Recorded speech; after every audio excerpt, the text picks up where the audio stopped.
किसी योगी या सिद्ध व्यक्ति की कसौटी यह है कि वह अपनी योजना के अनुसार इंद्रियों को वश में कर सके, किंतु अधिकांश व्यक्ति अपनी इंद्रियों के दास बने रहते हैं और इंद्रियों के ही कहने पर चलते हैं। यह है उत्तर इस प्रश्न का कि योगी किस प्रकार स्थित होता है। इंद्रियों की तुलना विषैले सर्पों से की गई है।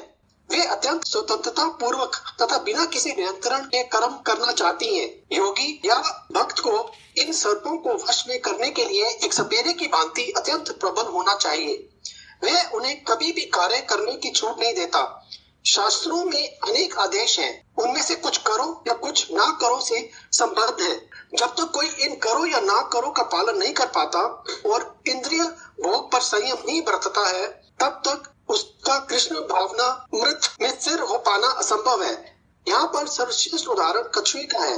वह किसी भी समय अपने अंग को समेट सकता है और पुनः विशिष्ट उद्देश्यों से इस प्रकार इसे उन्हें प्रकट कर सकता है। इसी प्रकार कृष्ण भावित व्यक्तियों की इंद्रियों में भी केवल भगवान की विशिष्ट सेवाओं में के लिए काम आती हैं, अन्यथा उनका संकोच कर लिया जाता है। अर्जुन को आदेश दिया जा रहा है कि वे अपनी इंद्रियों को आत्मतुष्टि में ना करके भगवान की सेवा में लगाए।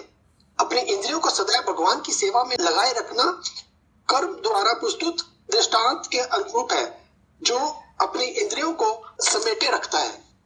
हरे कृष्ण। हरे कृष्णा। श्रील प्रभुपाद की जय। हरे कृष्णा। प्रभु जी माता जी, in the last 3 weeks we discussed how to deal with our desires. Then we discussed how to deal with distress and happiness, and then we discussed how to deal with shubh and ashubh, the good and evil. And today we are going to discuss with how to deal with our senses. तो पिछले 3 हफ्तों में हमने discuss किया था कि हम अपनी इच्छाओं के साथ कैसे व्यवहार करें, और कृष्ण भगवान कहते हैं प्रजाति यदा कामान सर्वान पार्थ मनोगतम। तो उसमें हमारा टेक अवे था कि कृष्ण भगवान कहते हैं सभी इच्छाओं को त्याग करना चाहिए, लेकिन हमें समझना चाहिए कि सभी इच्छाओं का अर्थ है कि सभी भौतिक इच्छाओं को त्याग करने का, क्योंकि हमारे मन का काम है इच्छाएं बनाने का, और हम अपने मन को उसका काम करने से रोक नहीं सकते। और हमारी भौतिक इच्छाएं हैं जो हमें दुख देती हैं। तो हमें अपने मन में भौतिक इच्छाओं को नहीं बनने देने का है, और जो भी भौतिक इच्छा है उसका त्याग करने का है। और अगर हम ऐसा करेंगे तो फिर हमको शांति मिलेगी। और इसके बाद में कृष्ण भगवान बोलते हैं कि दुखेशु अनिद्विग्न मनः सुखेशु विगत स्पृह, कि हमको दुखों में उत्तेजित नहीं होना है। सुख के अंदर हमारे मन में इच्छा नहीं होनी चाहिए कि जो हमारी सुखदायी स्थिति ऐसी बनी रहे, क्योंकि कृष्ण भगवान कहते हैं कि संसार के अंदर सुख और दुख दोनों ही अनित्य हैं। जिस तरह से ऋतु होती है, summer and winter season, any season is temporary, कि गर्मी के बाद सर्दी आती है, सर्दी के बाद गर्मी आती है। और हम जिस तरह से ऋतु को किसी भी सीज़न को अपने वश में नहीं कर सकते, हमारी इच्छा से गर्मी नहीं आती, हमारी इच्छा से सर्दी नहीं आती, तो इसी तरह से हमारी इच्छा से सुख और दुख भी नहीं आ सकते। This is beyond our control. और इसी तरह से भगवान बोलते हैं अगले श्लोक में कि यह सर्वत्रान भी स्नेह तत तत् प्राप्य शुभाशुभम। तो जिस तरह से संसार के अंदर सुख और दुख हैं, उसी तरह से संसार के अंदर शुभ और अशुभ स्थिति, समय, व्यक्ति, स्थान, ये सब हमको मिलते हैं, और यह भी हमारे वश के अंदर नहीं है। We are forced to face the times of distress, the times of happiness. We are forced to see the things we like, we are forced to see the things we do not like. So Krishna भगवान को बताते हैं कि इन सब स्थितियों में हमें कैसे व्यवहार करना चाहिए। और after speaking about how to deal with our desires, how to deal with the distress and happiness, and how to deal with the auspicious and inauspicious things, or rather good and evil things, now Krishna is telling us how to deal with our senses. Yada samharte chayam kurmo angani va sarvashah indriyanindriyarthebhya tasya pragya pratishtita. Pragya pratishtita, the man of steady intelligence, कि जिस व्यक्ति की बुद्धि भगवान में स्थिर है, उसका एक और लक्षण क्या होता है कि यदा संहरते चायम, यदा मतलब जब, संहरते मतलब सिकोड़ लेता है, वश में कर लेता है, कि जो the person of study intelligence will contract his senses. And how does he contract his senses? The way tortoise, Krishna is giving the example. Yada samharte chayam kurva. Kurma means tortoise. Anga means the limbs of kurma. Eva means like example. Kurmo anganiva sarvasha. Sarvasha means all the limbs. कछुए का लक्षण होता है कि वह अपने शरीर के अंग जब उनकी आवश्यकता होती है तभी उस समय बाहर निकालता है, और अपनी आवश्यकता पूरी करने के बाद में वह अपने अंगों को दोबारा अपने शरीर के अंदर समेट लेता है। तो इस तरह से जो स्थित प्रज्ञा व्यक्ति है अपनी इंद्रियों के जो विषय भोग हैं उससे दूर रखता है। इंद्रियाणी इंद्रियार्थेभ्य, इंद्रियाणी मतलब हमारी 5 ज्ञानेंद्रियां और 5 कर्मेंद्रियां, 5 knowledge acquiring senses and 5 working senses. So इंद्रियाणी इंद्रियार्थेभ्य, इंद्रियार्थेभ्य का अर्थ है इंद्रियों के विषय भोग। अर्थ का मतलब है विषय भोग, कि जो स्थित प्रज्ञा व्यक्ति है वह अपनी इंद्रियों से इंद्रियों के जो विषयों का भोग है उसको करना होता है, तो उसी समय अपनी इंद्रियों को बाहर निकालता है और उसके बाद में अपनी इंद्रियों को दोबारा समेट लेता है। और इसका कहने का तात्पर्य यह है कि जो स्थित प्रज्ञा व्यक्ति है वह हमेशा इंद्रियों को उनका भोग नहीं देना चाहता हो। हमने आपको बताया था कि संसार में अनगिनत भोग की वस्तुएं हैं, अनगिनत इंद्रियों के विषय हैं। और हमने जैसे उदाहरण दिया था कि कान हमारी इंद्रियां हैं, इंद्रियों का विषय भोग क्या है कि ऐसी कोई भी ऐसी वस्तु जिससे साउंड निकलती हो और जो हमारे कानों को अच्छी लगती हो। साउंड का अर्थ है भौतिक ध्वनि। तो संसार में बहुत सारी भौतिक वस्तुएं जिससे ध्वनि निकलती है, बहुत सारे व्यक्ति हैं जिनकी वाणी हम सुनना चाहते हैं, बहुत सारे प्रियजन हैं जिनको हम सुनना चाहते हैं, तो वो सब हमारे कान के विषय भोग हैं। इसी तरह से बहुत सारी देखने की वस्तुएं संसार के अंदर जिनका रूप हमको प्रिय लगता है, वह सब हमारी आँख का विषय भोग है। तो हमारा मन हमेशा आतुर रहता है, बेचैन रहता है कि किसी न किसी तरह से हमारी इंद्रियां हमेशा उनके विषय भोग से जुड़ी रहें। लेकिन स्थित प्रज्ञा व्यक्ति अपनी इंद्रियों को उनके विषय भोग से ज़्यादा दूर रखता है और जितनी ज़रूरत होती है उसी समय अपनी इंद्रियों से इंद्रियों के विषयों का भोग करता है। The man of study intelligence uses his senses for the minimum contact with the objects of senses. इस संसार में सीखने की बहुत सारी चीज़ें हैं। हम स्कूल में जाके बहुत सारी चीज़ें सीखते हैं, कॉलेज में बहुत सारी चीज़ें सीखते हैं, यूनिवर्सिटी में बहुत सारी चीज़ें सीखते हैं, ऑफिस में बहुत सारी चीज़ें सीखते हैं, समाज के अंदर बहुत सारी चीज़ें सीखते हैं ना। लेकिन प्रभुपाद जी श्रीमद् भागवतम के 7.6.9 के परपोर्ट के अंदर बोलते हैं कि one should learn how to gratify the senses, कि मनुष्य को सीखना चाहिए कि इंद्रियों की तृप्ति कैसे करें ना।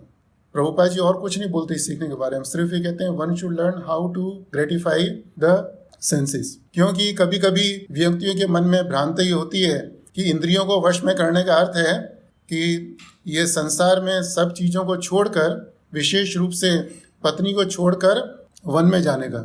लेकिन श्रीमद् भागवतम के 5वें स्कंद में दिया गया है एक व्यक्ति अपनी भौतिक पत्नी को छोड़कर वन में जा सकता है और कह सकता है कि मैंने सब कुछ त्याग कर दिया। लेकिन उस व्यक्ति को याद रखना चाहिए कि वह जहाँ जहाँ जाएगा उसकी 6 को-वाइफ्स, 6 और पत्नियां हैं हर एक जीव की, हर एक व्यक्ति की, वो हमेशा उसके साथ रहती हैं। कोई व्यक्ति ने विवाह नहीं किया तो भी प्रकृति के नियम के अनुसार हर एक व्यक्ति के पास 6 पत्नियां हैं जो हमेशा उसके साथ में रहती हैं। और 6 पत्नियां श्रीमद् भागवतम के अनुसार कौन सी हैं? सबसे पहली पत्नी हमारे मन, और दूसरा 5 ज्ञानेंद्रियां, knowledge acquiring senses, like our eyes, ears, nose, tongue, and the sense of touch. So these are the 6 co-wives. So हम लोग सब कुछ छोड़ सकते हैं, लेकिन हम 6 पत्नियों का संग नहीं छोड़ सकते हम लोग. तो 6 पत्नियों का संग छोड़ नहीं सकते, तो हमें क्या करना चाहिए कि उन 6 पत्नियों को वश में करना चाहिए. इस संसार में साधारण गृहस्थ की, साधारण पुरुष की स्थिति क्या होती है कि वह जो उसकी पत्नी कहती है उसी के अनुसार काम करता है. हमारे श्रीमद् भागवतम में किंग पुरंजना की कथा आती है, जो नारद मुनि प्राचीन महर्षि राजा को बताते हैं. वो बहुत ही सुंदर कथा है. उस कथा के द्वारा हम समझ सकते हैं कि संसार में जो साधारण भौतिक मनुष्य है किस तरह से हमेशा अपनी पत्नी को प्रसन्न करने के प्रयास में लगा रहता है. तो लेकिन अगर किसी व्यक्ति के पास भौतिक पत्नी नहीं हो तो भी उसके पास 6 और पत्नियां हैं. उसका मन है और 5 इंद्रियां हैं. और अगर किसी व्यक्ति ने इन 6 पत्नियों को वश में नहीं किया तो वह कहीं पर भी चला जाए, उसका कल्याण नहीं होगा.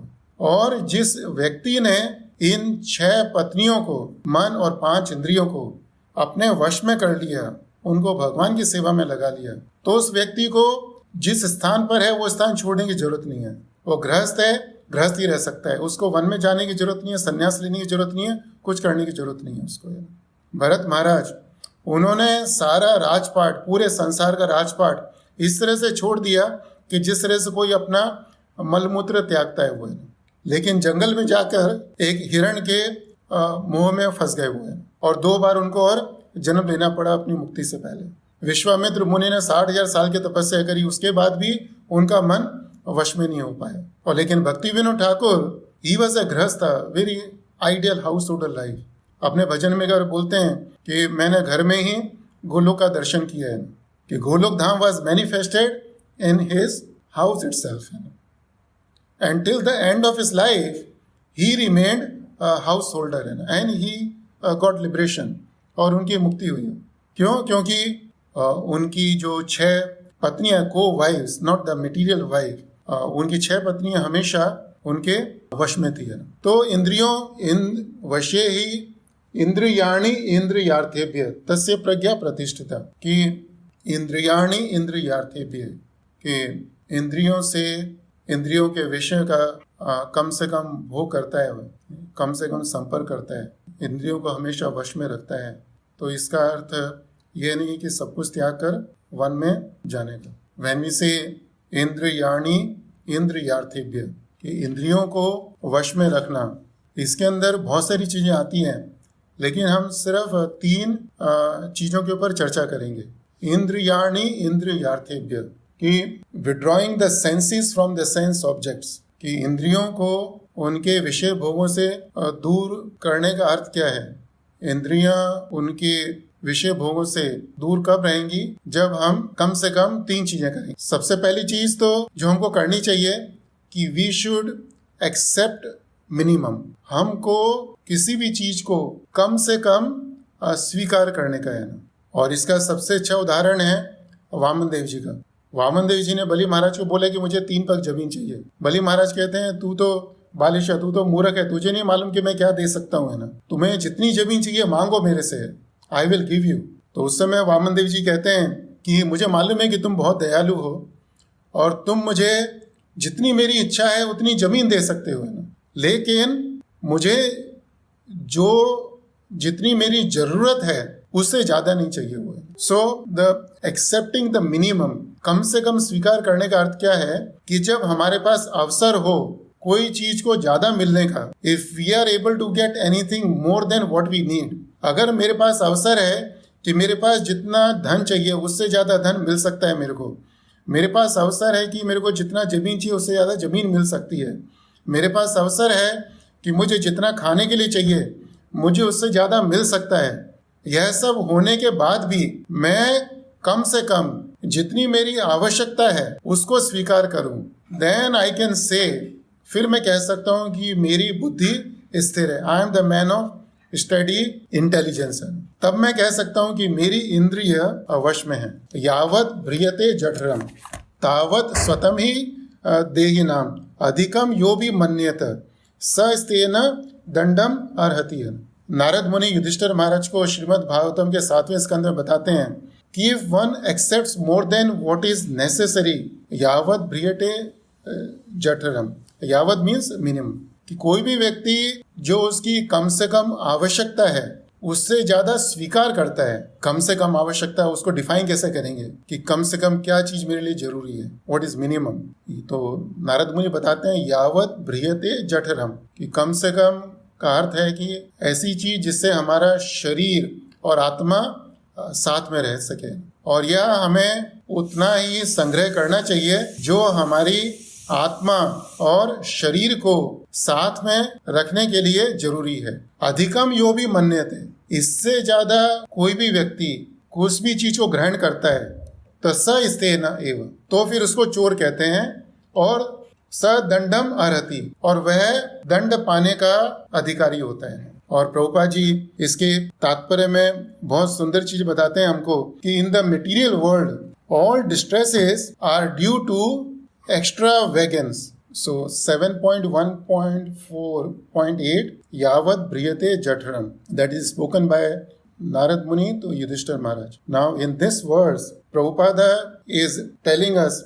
8.19.17 that in the material world all distresses are due to extravagance. Prabhupada ji इसमें बताते हैं कि संसार के अंदर सारे दुखों का कारण क्या है? एक्स्ट्रावेगेंस। एक्स्ट्रावेगेंस का अर्थ होता है फिजूल खर्ची या अनावश्यक चीजों को संग्रह करने का और उसको खर्च भी करने का। प्रभुपाद जी कहते हैं कि one acquires more extravagantly and also spends it extravagantly, कि हम अपनी आवश्यकता से ज्यादा धन इकट्ठा करते हैं और उसको आवश्यकता से ज्यादा खर्च भी करते हैं ना। एंड प्रभुपाद जी कहते हैं सच एक्टिविटीज आर सिंफुल, और यह सब पाप कर्म है, और ये जितने भी काम हैं सब पाप कर्म है। एंड प्रभुपाद कहते हैं कि all property belongs to the supreme personality godhead and all living beings who are sons of the supreme lord have the right to use the father's property, but one can not take more than necessary है। प्रभुपाद जी कहते हैं कि सभी जीव भगवान की संतान है, और इस नाते से सभी जीवों को अधिकार है कि उनके जो पिता की संपत्ति है उसको यूज करें, उसको भोग करें, बट उनको जितनी आवश्यकता है उससे ज्यादा नहीं लेना चाहिए। तो इंद्रियाणि इंद्रियार्थेभ्य, हमें अपने इंद्रियों को वश में करने का अर्थ का first thing relating to controlling our senses is that we accept minimum, हम कम से कम भौतिक वस्तुओं को ग्रहण करें। And the second thing, we should have the minimum contact with the sense objects. The minimum contact with the sense objects means what? कि ठीक है हमने कम से कम स्वीकार किया है कि वामन देव जी ने बोला कि मुझे तो सिर्फ 3 पग जमीन चाहिए, और 3 पग जमीन मेरे को मिल गई, और मुझे मालूम है कि 3 पग जमीन मेरे लिए ज्यादा है, तो मुझे प्रयास नहीं करना चाहिए कि मैं पूरी 3 पग जमीन को यूज करूं। जितनी मेरे को जरूरत है मुझे उतना ही उसको यूज करने का है। कम से कम स्वीकार करना और उसमें से भी कम से कम भोग करने का है। हमारे शास्त्रों में बहुत सारे उदाहरण हैं। वृंदावन के गोस्वामी का, रूप गोस्वामी का, वो मधुकरी करने जाते थे, तो मधुकरी के समय लोग बहुत सारी चीजें देते थे उनको, लेकिन वो सिर्फ मधुकरी में आटा लेते थे, और आटा घर पे लेके आते थे, जमुना जी का जल लेते थे, उससे आटे की लोई बनाते थे, और अग्नि के ऊपर उसी लोई को सेक कर बिना नमक के उसको खा लेते थे। This is bare minimum contact with the material energy, कि जो हमारी आत्मा और शरीर को साथ में रखने के लिए जरूरी है उतना ही भोग करने का है। Raghunath Das Goswami, he was a very opulent person. उस जमाने में कई सैकड़ों साल पहले उनके घर में हर महीने 9 लाख सोने की मुद्राएं आती थी, इतना वैभव था। फिर भी सब कुछ छोड़ दिया है ना, लेकिन शरीर और आत्मा को साथ में रखने के लिए कुछ खाने की जरूरत है। तो उन्होंने सोचा कि चलो अभी जगन्नाथ जी के मंदिर जाएंगे, मंदिर के बाहर बैठेंगे, लोग प्रसाद देंगे, उससे मैं अपना जीवन निर्वाह करूंगा, मेरी आत्मा और शरीर साथ में रहेगा। लेकिन कुछ ही समय बाद उनको एहसास हुआ, उनको लगा कि I am like a prostitute, मैं तो वैश्य के समान हूँ, कि जो भी मंदिर से बाहर निकलता है मैं देखता रहता हूँ कि कौन मुझे प्रसाद देगा, कौन मुझे प्रसाद देगा, कौन मुझे प्रसाद देगा, तो मुझे ये नहीं चाहिए। तो फिर वह जगन्नाथ जी के मंदिर की सफाई के बाद में मंदिर की सफाई होती थी, उस समय सफाई के साथ साथ नाली के अंदर कुछ गिरे हुए चावल जाते थे, तो वे चावल उठाते थे, चावलों को धोते थे और उसका भोग भगवान को लगाकर अपना पेट भरते थे। भरत महाराज जब भगवान राम वन में थे, उस समय चावलों को गौमूत्र में उबाल कर उससे अपना जीवन निर्वाह करते थे। तो अगर हमसे कोई पूछे कि व्हाट इज बेयर मिनिमम, कि कम से कम क्या है ना, तो उसका जो आदर्श है, उसके उदाहरण है, हमारे आचार्यों ने हमको अपने जीवन के द्वारा दिखाया है ना। और हम उनको इमिटेट नहीं कर सकते हम लोग, लेकिन हमें प्रयास करना चाहिए कि हम कम से कम करें, कम से कम भोग करें, कम से कम करें। कम से कम की परिभाषा कितनी है, कितना कम से कम हो सकता है, तो वो देखने के लिए हमको फिर हमें देखना चाहिए भरत महाराज के लिए कम से कम क्या था है ना, रघुनाथ दास गोस्वामी के लिए क्या था है ना, रूप गोस्वामी के लिए कम से कम क्या था। इस संसार में एक कहावत है, बहुत फेमस है, सिंपल लिविंग हाई थिंकिंग। लेकिन प्रभुपाद जी ने कभी भी सिंपल लिविंग हाई थिंकिंग नहीं बोला। प्रभुपाद जी ने क्या बोला? Plane living and high thinking. Now what is the difference between simple living and plane living? तो सिंपल लिविंग को हिंदी में कहते हैं सादा जीवन, और प्लेन लिविंग का अर्थ है कि प्लेन का अर्थ होता है रूखा, जिसके अंदर कुछ स्वाद नहीं है, कुछ रस नहीं है। दैट्स हिंदी में मैं उस तरह से उसको परिभाषा दे सकता हूँ आपको। अगर हम पूड़ी, सब्जी, पराठा, पनीर, इसकी जगह हम सोचें कि चलो हम दाल रोटी खाएंगे, तो दाल रोटी खाना is a simple living. But what is plain living? Plane living means कि मैंने पूड़ी सब्जी छोड़कर दाल रोटी खाने के लिए सोचा, और लेकिन दाल रोटी के अंदर भी अगर मैं कम से कम मसाले लूँ, कम से कम नमक लूँ, कम से कम घी लूँ, कम से कम तेल लूँ, मैं कम से कम बटर हो, कम से कम पनीर हो, right, that is plain living, that is plain living. हमारे महाराज जी बोलते थे, anything simple, anything plain is healthy. कि कोई भी चीज, प्लेन मीन्स साधारण, जैसे सादा भोजन हो, और सादे भोजन के अंदर भी उसके अंदर कम से कम मसाले हो, कम से कम घी हो, कम से कम तेल हो, तो वह बहुत हेल्दी है ना। अगर हम सोचें कि अगर हम रोज प्लेन भोजन करें, अगर कोई कहते हैं कि if we are eating simple food, if we switch from simple food to the plain food, अगर हम ऐसा खाना खाना शुरू करें जिसके अंदर कम से कम मसाले हो, कम से कम घी हो, दैट मीन्स व्हाट? उसका अर्थ है कि कोई कोलेस्ट्रॉल नहीं, कोई बीपी नहीं, कोई शुगर नहीं, और इसका अर्थ है कि कुछ दवाइयों की जरूरत नहीं है हमको। इसका अर्थ है फिर हमें डॉक्टर के पास जाने की जरूरत नहीं है। महाराज जी बोलते हैं कि पहले के जमाने में डॉक्टर लोग हमेशा खाली रहते थे, और आजकल किसी भी डॉक्टर के पास जाओ, वहां पे कुंभ का मेला लगा होता है उधर। क्यों? क्योंकि हमारा जो जीवन है, it's not plain, our life is not simple, forget life being plain, it's not even simple है। और चूंकि हमारा जीवन सिंपल नहीं है, प्लेन नहीं है, इसीलिए हमको भगवान की भक्ति के लिए समय नहीं मिलता है।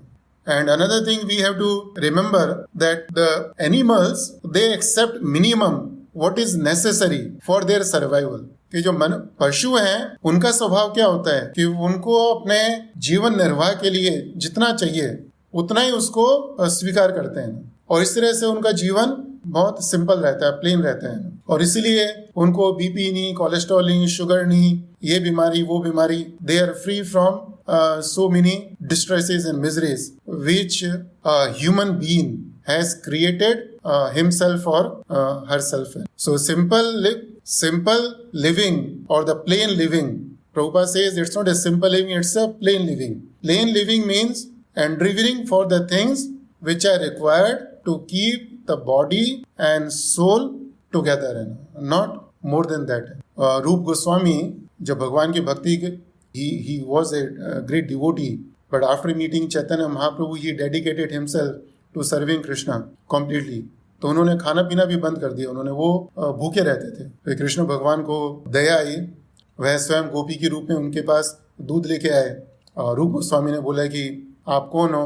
तो ऐसे कि मुझे लगा कि आप भूखे हो, तो मैं आपके लिए दूध लेके आई।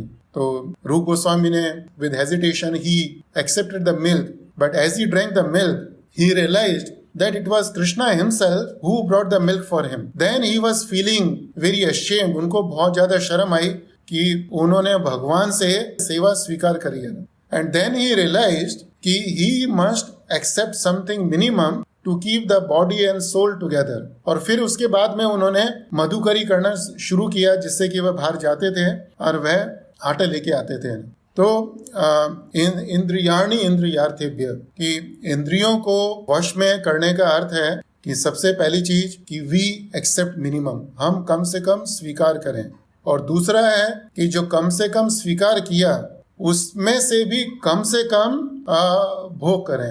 Accept the minimum and of the minimum what we accepted we consume minimum. That's a second thing. And the third thing about controlling the senses is that we regulate the consumption of material energy. कि हमने कम से कम ग्रहण किया, फिर उसमें से कम भोग किया. तो जो कम से कम भोग कर रहे हैं उसको भोग करने का भी नियम होना चाहिए. और अगर ऐसा नहीं है so then इंद्रियाणि इंद्रियार्थेभ्य वो नहीं है. Then we are not a man of steady intelligence. Bhagavad Gita के 6 अध्याय के अंदर कृष्ण भगवान अर्जुन को बताते हैं युक्ताहार विहारस्य युक्त चेष्टस्य कर्मसु युक्त स्वप्न बोधस्य योगो भवति दुःखाय. युक्त का अर्थ होता है नियमित, regulate. So Krishna says one who is regulated in 4 things. And what are those 4 things? युक्ताहार, आहार मीन्स ईटिंग. विहारस्य मीन्स रिक्रिएशन, घूमना फिरना मौज मस्ती करने का. एंड देन युक्त चेष्टा से का अर्थ है ऑफिस में काम करने का, endeavours to earn the money. And युक्त स्वप्न बोधस्य का अर्थ है कि सोने का, कि जो 4 चीजें नियमित रूप से करता है, नियमित रूप से करने का अर्थ है कि रोज करता है. ये सब 4 चीजें तो करते ही हम लोग, नहीं, इनको नियम से करने का. Then what happens? योगो भवति दुखा. जो 4 चीजों को करने के लिए नियमित है, one who is regulated in doing 4 things, then he is free from all the miseries. और इसका विपरीत अर्थ है कि if we are not regulated in the matter of eating, recreation, working and sleeping, then we will have the miserable life. शिला प्रभुपाद जी के महाराज जी बताते हैं एक कथा के अंदर कि शिला प्रभुपाद जी के शिष्य थे, जनानंद प्रभु शिष्य थे या आई थिंक द सर्वेंट. तो बताते थे कि प्रभुपाद जी जब राधा दामोदर के मंदिर में थे वो हर चीज नियम से करते थे. नियम का अर्थ है समय से शुरू करने का, समय से खत्म करने का है. हर एक चीज को करने का समय होता है, या समय को तय करने का है, किस चीज को किस समय करने का है. So Prabhupada had a fix time for waking up in the morning. उनका उठने का निश्चित समय था, उनके ब्रेकफास्ट का निश्चित समय था, उनके लंच का निश्चित समय था, डिनर का निश्चित समय था, सोने का निश्चित समय था, भागवतम की ट्रांसलेशन का निश्चित समय था. सब कुछ एवरीथिंग वाज रेगुलेटेड. और चूंकि सभी के अंदर रेगुलेशन था इसीलिए उनको भगवान की भक्ति करने का समय भी मिला और उनकी बुद्धि हमेशा स्थिर थी. और महाराज जी बोलते हैं कि अगर 4 चीजों में से हमको किसी भी चीज को सबसे पहले रेगुलेट करने का है और किसी भी चीज में नियम लेके आने का है हमको, तो वह नियम किस चीज के अंदर लेके आने का है? वह नियम हमको भोजन में लेके आने का है. और इसलिए कृष्ण भगवान सबसे पहले 4 चीजों में सबसे पहले क्या बोलते हैं? युक्ताहार, कि one has to be regulated in the habit of eating. हमारे खाने का समय होना चाहिए. और अगर हमारे खाने का समय नहीं होएगा, निश्चित समय नहीं होगा, then definitely sooner or later we are inviting miseries in the form of so many diseases. Krishna भगवान भगवद गीता के 17वें अध्याय में बोलते हैं कि what is a food in the mode of goodness, कि कौन सा भोजन सतोगुण के अंदर आता है. तो कृष्ण भगवान कहते हैं कि ऐसा भोजन जो पकाने के बाद 3 घंटे के अंदर खा लिया जाए, that is a food in the mode of goodness. कि भोजन बनाएं और उसको 3 घंटे के अंदर कंज्यूम कर लें, खा लें उसको, तो वह भोजन सतोगुण के अंदर है. लेकिन हम लोग ऐसा नहीं करते. हम लोग क्यों? क्योंकि हमारा खाने का समय नहीं है, कोई निश्चित समय नहीं है. खाना बनाने का तो समय होता है जनरली घर में कि किस समय खाना बनेगा, लेकिन खाना खाने का समय नहीं होता है. और चूंकि खाना खाने का निश्चित समय नहीं है, इसीलिए फिर हमें उस खाने को उठा के फ्रिज में रखना पड़ता है. तो फिर फ्रिज की आवश्यकता पड़ती है और हम ठंडा खाना खा नहीं सकते, तो उसको गर्म करना होता है. और फिर गर्म करने के लिए हमको माइक्रोवन चाहिए, फिर उसके लिए माइक्रोवन की जरूरत पड़ती है. And we know that anything which has been frozen, anything which has been micro cooked, that's not good for the health if we keep doing it continuously for a longer period of time. Prabhupada ji Srimad Bhagavatam के 4.29.24 में प्रभुपाद जी कहते हैं we should be eating for living, not living for eating. हमें किस लिए खाने का है? जिससे कि हम जीवित रह सकें. लेकिन कई लोग जीवित रहते हैं सिर्फ खाने के लिए, और means they simply want to eat and eat and eat and eat and eat and eat. कुछ समय पहले हमने आपको बताया था, शायद दूसरी कथा के अंदर, संसार में अलग अलग व्यक्तियों को अलग अलग चीजों के अंदर आनंद आता है, सुख का अनुभव होता है. तो कुछ व्यक्तियों को खाने के अंदर सुख का अनुभव होता है.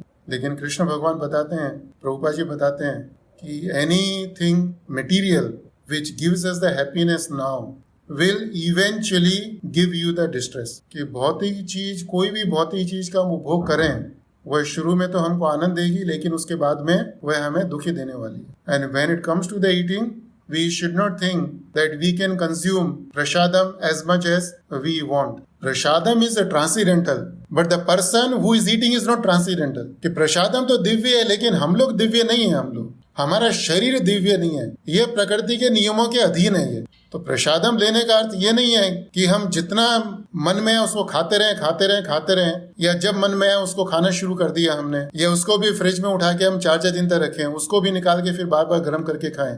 That's not what Scripture wants to say. That's not the meaning of transcendental prasadam. We misinterpreted it. We forget what Krishna said in Bhagavad Gita 17th chapter. He don't eat anything which has been consumed more than 3 hours beforehand. Right? Prabhupada said, okay, sometimes some prasadam is left. You can save it and you can use it next time. But it shouldn't happen that we cook so much that it is left in the fridge and then it's cooked in the micro oven or reheated again and again. And then we invite slowly all the miseries in. So in the Srimad Bhagavatam it is say nirihaya. Nirihaya means eating for living, not living for eating. A devotee has to be mitbhuk. Mitbhuk means eating very frugally. बहुत कम से कम खाने का है. So indriyani indriyarthebhya. कि man of steady intelligence withdraws his senses from the sense objects. कि अपनी इंद्रियों को हमेशा वश में रखता है, या जिस तरह से कछुआ है अपनी इंद्रियों को अपने शरीर से बाहर जब ही निकालता है जब उसको आवश्यकता है, और उसके अलावा अपनी इंद्रियों को हमेशा बांध के रखता है, वश में रखता है. तो उसी तरह से एक स्थित प्रज्ञा व्यक्ति को भी ऐसा करना चाहिए. और स्थित प्रज्ञा व्यक्ति को नहीं, हम सबको ये नहीं समझना चाहिए कि ये सब शिक्षाएं भगवान एक स्थित प्रज्ञा के लिए बता रहे हैं, कोई बहुत बड़े व्यक्ति के लिए बता रहे हैं. वो ये सब हमारे लिए है नहीं. जब कृष्ण भगवान कहते हैं प्रजहाति यथा कामान सर्वान पार्थ मनोगतान, भगवान कहते हैं कि तुम सारी भौतिक इच्छाओं को त्याग कर दो, तो भगवान हमारे लिए बता रहे हैं, क्योंकि हमारे अंदर भौतिक इच्छाएं हैं. एक स्थित प्रज्ञा के मन में इच्छाएं नहीं होती, हमारे मन में इच्छाएं हैं, तो भगवान इसलिए हमको बता रहे हैं. भगवान कहते हैं दुखेशु अनुद्विग्न मनः सुखेशु विगत स्पृहा. भगवान कहते हैं कि दुखों में हमको अनुद्विग्न नहीं होने का. क्यों बता रहे हैं भगवान हमको? क्योंकि हम लोग ऐसा करते हैं. We get agitated in the midst of miseries. That's why Krishna is telling us. यह सर्वत्रान अभी स्नेहा. भगवान कहते हैं कि don't stick to anything good or evil. क्यों बता रहे हैं? क्योंकि हम लोग ऐसा करते हैं. यहाँ पर भगवान बता रहे हैं कि इंद्रियाणि इंद्रियार्थेभ्य है, कि इंद्रियों को उनके विषय भोग से दूर रखता है वो. क्यों? क्योंकि हम ज्यादा से ज्यादा इंद्रियों को उनके विषय भोग के साथ में रखते हैं. गुरु महाराज ने एक लेक्चर दिया था Srimad Bhagavatam 2nd canto 2nd chapter verse number 3 है. तो महाराज जी बहुत सुंदर चीज बोलते हैं कि the one has to reduce the necessities of life, कि हमें अपनी जीवन की आवश्यकताओं को कम से कम करने का है. और महाराज जी कहते हैं कि we have to be a natural devotee. हमको एक स्वाभाविक भक्त बनने का है. And what is the natural devotee? Who is the natural devotee? The person who depends on the nature for his survival is a natural devotee. कि भगवान का भक्त हमेशा प्रकृति के ऊपर निर्भर रहता है अपने जीवन निर्वाह के लिए.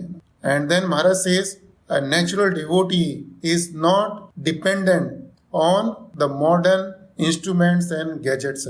कि जो स्वाभाविक भक्त है, ये संसार की जितनी भी आधुनिक मशीनें हैं, सुख सुविधाएं, गैजेट्स हैं, उसके ऊपर निर्भर नहीं रहता है. He is not dependent on them. यह सब चीजें उसके पास में होती हैं तो भी वह इन सब से दूर रहता है और इनका कम से कम उपभोग करता है.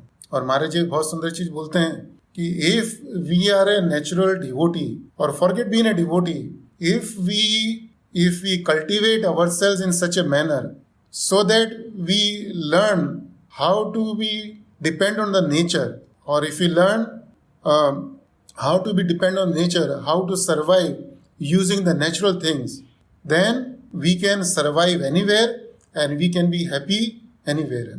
अगर हम सिर्फ एक चीज सीख लें कि हम किस तरह से ज्यादा प्रकृति के ऊपर निर्भर रहें, जो चीजें हमें स्वाभाविक रूप से प्रकृति दे रही हैं हम उसका भोग करें, तो हम लोग कहीं पर भी जाएं, हम लोग अपना जीवन निर्वाह कर सकते हैं और हम लोग सुखी भी रह सकते हैं. लेकिन हम सबको सबसे ज्यादा दुख किस बात का है ना, कि we do not want to give up the things which are not necessary to keep our body and soul together.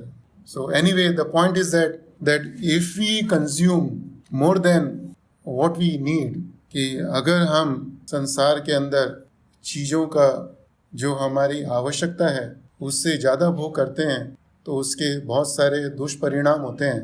और कुछ दुष्परिणामों का उदाहरण है कि हम ज़्यादा भोग करेंगे, इसका अर्थ है कि हम ज़्यादा इंद्रिय तृप्ति कर रहे हैं, और ज़्यादा इंद्रिय तृप्ति का अर्थ है कि हमारे मन में ज़्यादा इच्छाएं हैं, और ज़्यादा इच्छा होने का अर्थ है कि शरीर छोड़ते समय वो अधूरी इच्छाएं हमारे मन में रहेंगी और उस कारण से हमको दूसरा शरीर लेना पड़ेगा और उस शरीर के अंदर हम दोबारा ये सब दुख भोगेंगे. एंड अगर हम जो हमारी ज़रूरत है उससे ज़्यादा भोग करते हैं तो उसका अर्थ ये भी है कि हम दूसरों के ऊपर ज़्यादा से ज़्यादा निर्भर होते हैं कि वह व्यक्ति हमको वह सब भोग लाके दे सके, और हम अपनी ज़रूरत से ज़्यादा किसी भी चीज़ का उपभोग करते हैं तो इसका अर्थ यह है कि हम दूसरों के लिए वह वस्तु नहीं छोड़ते. हम ज़रूरत से ज़्यादा चीज़ का उपभोग करते हैं तो इसका अर्थ है कि हम ज़रूरत से ज़्यादा उस चीज़ के ऊपर पैसा खर्च करते हैं, और इसका अर्थ है कि हम जो पैसा धन दूसरों की सेवा में लगा सकते हैं, कृष्णा की सेवा में लगा सकते हैं, उस धन को बर्बाद कर देते हैं. And if you consume more than what we need, what is necessary for our survival, that means we are preparing to be sick or to be more and more sick. And finally, consuming more than what we need means we are not following Krishna's instructions, what he has given in the Srimad Bhagavatam and Bhagavad Gita and other scriptures, and that means we are incurring sin day by day and every moment of our life. So Hare Krishna, Prabhuji and Mataji, these are the few things मैं आप लोगों से share करना चाहता था.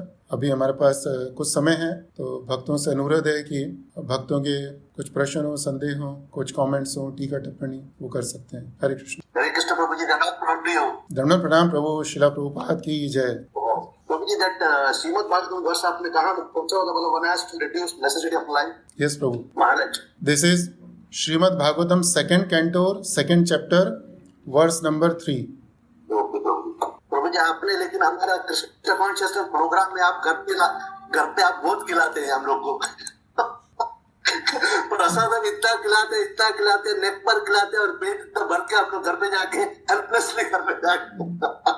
This is on lighter note Prabhu ji. So Prabhu, as a host, it is my duty to offer you the maximum, right?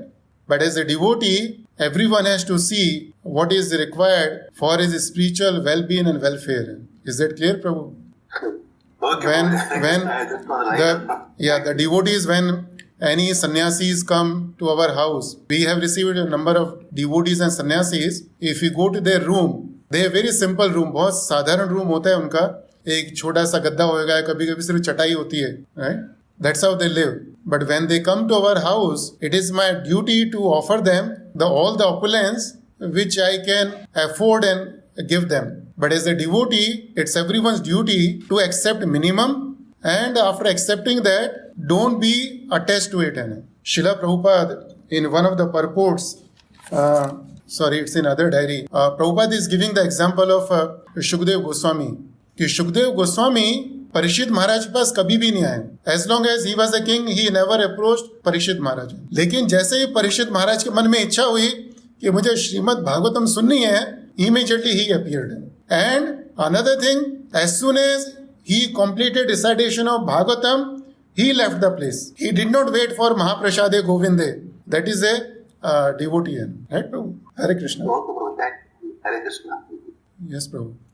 हरे कृष्णा प्रभु। हरे कृष्णा प्रभु, प्रभु। आपने बताया कि we shall accept minimum what is required, like चाहे धन है हमें जितना चाहिए, चाहे हमें ज्यादा मिल रहा हो, हमें उतना ही सब करना चाहिए जितना हमारी जरूरत है, जमीन है चाहे अन्न है। और कम से कम का अर्थ क्या है? कम से कम हाउ मच मिनिमम? इसका अर्थ आपने बोला कि इतनी चीज जिससे हमारी आत्मा और शरीर साथ में रह सके। But it is very difficult to understand what is क्या रिक्वायरमेंट हमारी आत्मा और शरीर साथ में रह सके, कहाँ से डिवाइन होगा। It's not easy to get what does it mean. So Prabhu, in the Srimad Bhagavatam, it is given in the 7th canto, 7th canto, 14th chapter. You read the first few verses. So there it is given कि one has to earn minimum, right? कि हमको कम से कम धन अर्जित करना चाहिए, और कम से कम का अर्थ क्या है कि जिससे हमारा शरीर और आत्मा साथ में रह सके।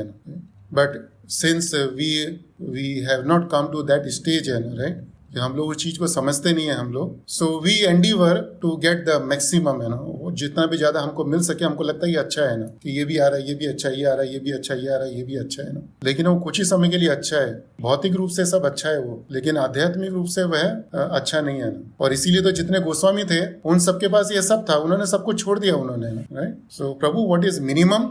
It is clearly given in the Srimad Bhagavatam. I can send you the verses where it is said what is minimum. So minimum has been defined in terms of earning. How much we should earn, right? That is given. How much we should eat, that's also given, right? But it all depends on us, how much we can follow it or how much we can renunciate it. And Prabhupada always used to say that renunciation doesn't mean giving up everything. Hare Krishna Prabhu, आपने बोला कि devotee has to minimize his requirements. Yes. Like he has to reduce his necessities of life. जैसे आपने बोला कि gadgets हैं वो नहीं हमें यूज करने, पर आज के डेट में even WhatsApp we are doing, even without gadgets how life can go forward. Like we cannot live without gadgets. Like we do not want to give up the things which are necessary to keep our body and soul together. Yeah. In present day life, we cannot give up with these gadgets because these are not keeping up the body and soul together. These are not good for us. But even then, we cannot give up these things. How can we live without it? या प्रभु, तो इसलिए तो श्रीमद् भागवतम कहते हैं ना कि we should minimize, right. Srimad Bhagavatam is not saying the give up, right, कि we should minimize our dependence on anything which is artificial, which is not the natural, right? Whenever you read Prabhupada purports, Prabhupada is always saying minimize, minimum, कम से कम। और मैं भी आपको कथा में यही बोल रहा था कि उसका कम से कम करने का है ना, और कितना कम से कम कर सकते हैं उसकी कोई सीमा नहीं है। And again Prabhu, there are many things by which are not necessary for our survival, है। जैसे कि हम लोग अपने घर में माइक्रो ओवन का कम से कम उसका यूज करते हैं हम लोग, है, because micro oven is not a necessity. And but if you want, yes, of course, we can use as much as we want micro. Nobody stops us. So this dependence we have created. We have ourselves become dependent on these things. So we have to reduce our own dependency.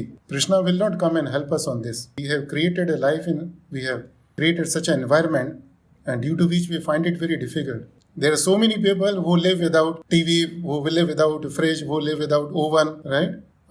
Who live without even the gas, right? So they are also living, right? But we are not ready to accept their lifestyle.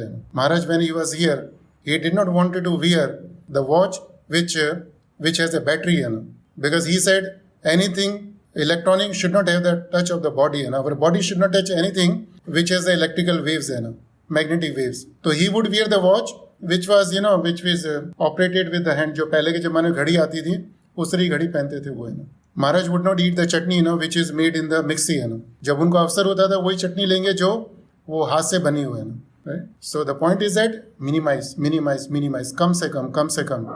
And when we keep doing it then we will know that ये जरूरत नहीं है, इसकी जरूरत नहीं है। But first we have to start endeavoring, है। Prabhupada says in this same verse 2.2.3 and even other verses, we have to endeavor for the minimum. कम से कम के लिए प्रयास करना चाहिए, right Prabhu? Hare Krishna Prabhu. Hare Krishna Prabhu, thank you. Hare Krishna Prabhu ji. Hare Krishna Mata ji. Prabhu जी, मेरे मन में एक क्वेश्चन आया कि जैसे हम बोल रहे कि ऑफ फॉर मिनिमम, हम कहीं इंटरव्यू देने गए और वो सैलरी का जब बात होता है पैकेज में, हम क्या बोले कि हमें मिनिमम से मिनिमम सैलरी चाहिए? नहीं, पहली चीज तो हमको मिनिमम से मिनिमम सैलरी नहीं चाहिए, ये नहीं। पहली चीज हमको endeavour, we should not over endeavour, right, to earn maximum.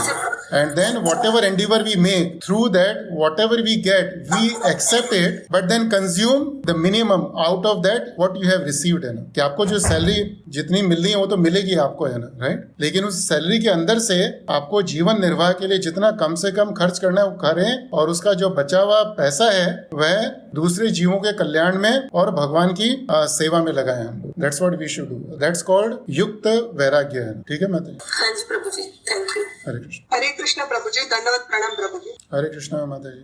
प्रभु जी, हम लोग प्रसादम के लिए बहुत सारे वैरायटीज बनाते रहते हैं प्रभु जी, तो मुझे कंफ्यूजन हो गया प्रभु जी अभी क्या। हाँ, तो कृष्णा के लिए ना we have to make the varieties, right, because we can't live with the varieties. तो कृष्णा के लिए अच्छा बनाएं, कृष्णा को अच्छा भोग लगाएं और उसमें से कम उसको ग्रहण करें ना। लेकिन अगर हमारी जीवा हमारे वश में है तो हम जितना कम से कम हो, जितना सिंपल से सिंपल हो वो बनाएं और भगवान को भोग लगाएं। जैसे रूप गोस्वामी है, सनातन गोस्वामी, वो क्या बिना नमक की रोटी बनाते थे और ऐसे ही उसका भोग लगाते थे भगवान को। रघुनाथ दास गोस्वामी नाली में पड़े चावल को धो के उसका भगवान का भोग लगाते थे और उसको ग्रहण करते थे। लेकिन उसके बाद में वो मार्केट में जाके वो चाट पापड़ी दही बल्ले नहीं खाते थे, वो, है ना, राइट। और प्रसादम के नाम से लड्डू पेड़े नहीं लेते थे, वो, है ना, गुलाब जामुन रसगुल्ला नहीं लेते थे। तो अगर हम लोग ऐसा कर सकते हैं तो बहुत है ना, बहुत अच्छा है ना। लेकिन हमें ऐसा नहीं करना चाहिए कि कृष्णा को भोग लगाने के लिए तो सिर्फ खिचड़ी और हमारी इंद्रिय तृप्ति के लिए बाहर जाके हम लोग रसगुल्ले गुलाब जामुन खाएं। That is not the devotion service, right माता जी? हरे कृष्ण माता जी। इज दैट क्लियर माता जी? यस प्रभु जी। हरे कृष्ण। हरे कृष्णा प्रभु जन माता जी। गिरधारी प्रभु, if other devotees don't have any questions or comments, then we can close the session. Or if anybody would like to speak, any takeaways? Hare Krishna Prabhu. The takeaway for today is, Prabhu, one should regulate 4 things to minimize the miseries: is eating, recreation, working, and sleeping. Out of all this, so the first thing to regulate is the eating. Yes. We should eat minimum. We should eat more and more, we'll get sick and we'll make up ourselves sick. So first thing to regulate is our eating. Family eating, little eating, Yes. and we call simple eating, plain. Plain. Yeah. Plain living and high thinking. Now we should change this saying from simple living, high thinking to plain living and high thinking. Yeah. What is next? Nice point, Prabhuji. The last 4 points, which was very good, that we are dependent on others. So, Mr. you were saying how to control the sense enjoyment, you were saying actually. So, actually, you are saying the first thing is basically we should be regulated, first thing, and then you are saying when we are having consuming more than that, that means we are dependent on others. So, we have to prepare more and more, we're depending. And something you said is basically we have to leave for others also, something. So, if we are consuming more, that means it's which you are not giving for others. And second and third point you said is basically we have by consuming more, we are preparing ourselves for either sickness or we become sick. So it's a nice point, bro. Thank you very much for sharing. Hare Krishna Prabhu ji, Dandavad Pranam. Prabhu ji, it's not a question, something Krishnaveni Mataji, what she asked. Prabhu ji, she asked about the prasadam. Whenever we make offering to Krishna, we always feel that it is less. We have to make more and more and give it to Krishna. We've always wanted to see his plate full. I mean, we want to see variety of food to give to Krishna. And when we offer to Krishna, and then instead of consuming, like we consume bare minimum, and then when we distribute it to others, to other people, that is good, Prabhuji. Yeah, that is good. That is good. And one more thing, Mataji, offering to Krishna. Ideally, we should offer. We should keep the quantity as much as is sufficient to feed 2 persons, है ना, राधा श्याम सुंदर, right? Okay. उतना quantity रखने का कि हमको 5 चपाती हो, 5 पूड़ी हो, सब्जी हो, right? So that one person is fed sumptuously, right? तो भगवान को जितना भोग लगाया, I think that can be consumed by the family members, right? And if it cannot be consumed, then reduce the quantity of offering. कि अगर आपको मालूम है कि घर में आप अकेले हो, आप कंज्यूम नहीं कर सकते और दूसरों को नहीं भी दे सकते प्रसाद के रूप में, तो reduce the quantity of offering. Krishna भगवान ने बोला पत्रम पुष्पम फलम तोयम, कि मुझे ऑफर करो, कितना ऑफर करो ये नहीं बोला है ना, राइट? एंड फॉर दिस एक क्वेश्चन वो था कि हम लोग जब फेस्टिवल्स के टाइम पे नॉर्मली किसी फेस्टिवल इंपॉर्टेंट ओकेजन्स में हम लोग कुछ ज्यादा बना देते हैं, तो उस टाइम भी हम लोगों को बहुत कम करना चाहिए कि वो थोड़ा सा बता देंगे प्रभु जी? नहीं, ज्यादा क्या बना देते हैं माता जी? वी कुक मोर देन, मतलब बहुत ज्यादा जैसे डिफरेंट भोग का प्रसाद बनाते हैं हम लोग फेस्टिवल्स के टाइम पे। सब हम लोग अभी due to Corona we can not go to many places and eat, so हम अपने घर में रहते हैं, लेकिन हम लोग 2 जन भी हो तो हम लोग कृष्णा के लिए जैसे कुछ फेस्टिवल हुआ तो हम लोग थोड़ा सा ज्यादा क्वांटिटी में बना देते हैं, मतलब डिफरेंट वैरायटी ऑफ स्नैक्स और आइटम्स लाइक दिस। तो वो कैसा करना चाहिए हम लोगों को? माता जी इसे बनाने में दिक्कत नहीं है। हमने आपको बनाने के लिए मना नहीं किया, कृष्णा को भोग लगाने के लिए मना नहीं किया, आपको कंजप्शन के लिए मना किया है। The regulation is about consuming minimum, not offering to Krishna, right? You offer to Krishna as much as you can do, right? Okay. Provided it should not be wasted, right? So we have to understand the scriptural injections in the right context, है ना? It's not a line on the stone कि बिल्कुल ऐसा ही करने का है, right? And that's why we need the guidance from the devotees. Ji Prabhu ji, thank you Prabhu ji, much clear. Hare Krishna. Hare Krishna Prabhu, प्रणाम। चलो प्रभुपाद की जय, गुरु महाराज की जय। I'm audible Prabhu? Yes Prabhu. Prabhu, I think many of the devotees are confused. तो मुझे समझ में आया प्रभु कि कुछ व्यास आसन पे बैठ के हम बोलते हैं Prabhu we say that is what is said in the scriptures, but एक समय, स्थान और परिस्थिति जो आप हमेशा बताते आए हैं, I think devotees are missing that part Prabhu. हाँ, नहीं आपने सही बोला था, अभी सिमी माता जी के साथ एक्सप्लेन किया ना कि हमें समय, स्थान, परिस्थिति के अनुसार भगवान की सेवा करनी है और जो भोग हैं उनको स्वीकार करने का है ना। ठीक है प्रभु? अच्छा, माता जी कह रही थी कि अबाउट फेस्टिवल्स ना, तो फेस्टिवल प्रभु साल में कितनी बार आती है फेस्टिवल? लाइक रोज तो फेस्टिवल नहीं है ना प्रभु? हाँ प्रभु, यस माता जी का, यस। सो समटाइम्स या इट इज गुड प्रभु। चैतन्य महाप्रभु के पास टाइम्स में भी आता है बहुत बारी, है ना, कि he was served very opulent prasadam and the devotees were served opulent prasadam, blah blah, right? Yeah Prabhu, so we have to see according to time, place, circumstances. Hare Krishna Prabhu. thank you for the class Prabhu, thank you for the valid point. Hare Krishna. Any other devotee has got any takeaways? Hare Krishna Prabhuji and Mataji, I see a number of devotees are still online, and I hope all the devotees are making the notes when they are hearing the katha. So after you have heard the katha, everybody should speak at least one point. It's not a compulsion, it's not a force, but it's a service to the Lord. Because repeating the points what you heard is a meditation upon the katha. It's important.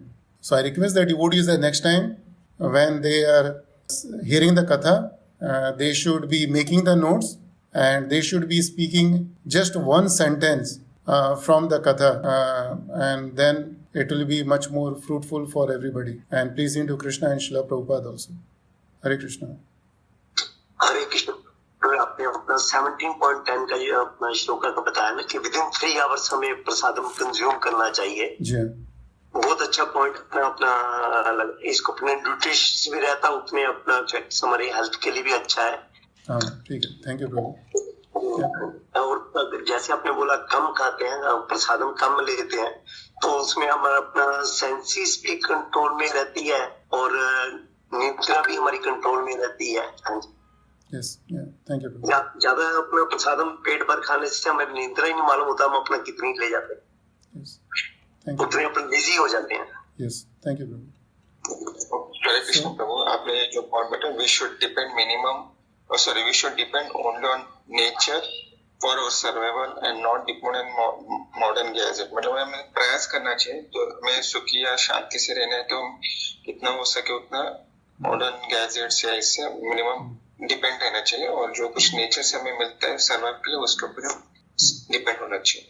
हरे कृष्ण। नहीं, हमने ये नहीं बोला कि we should depend on the nature. I said we should reduce our dependence on the artificial things and increase our dependence on the nature, क्योंकि हम चाहें भी तो पूरी तरह से जो प्रकृति के ऊपर अपना जीवन निर्वाह नहीं कर सकते हमें ना, तो हमको मिनिमम करने का उसको, राइट प्रभु, कम से कम। Okay Prabhu, yes.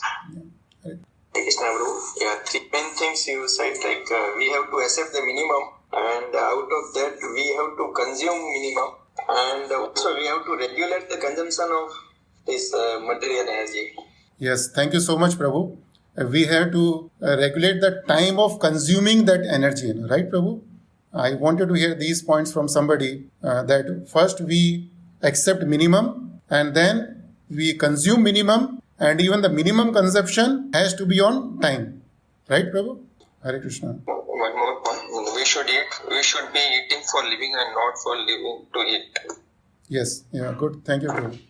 Hare Krishna, Prabhuji, I think that Prabhupada, what he told in Srimad Bhagavatam 8.19.17, Yes, Prabhu. material world, all distress is due to extravagance.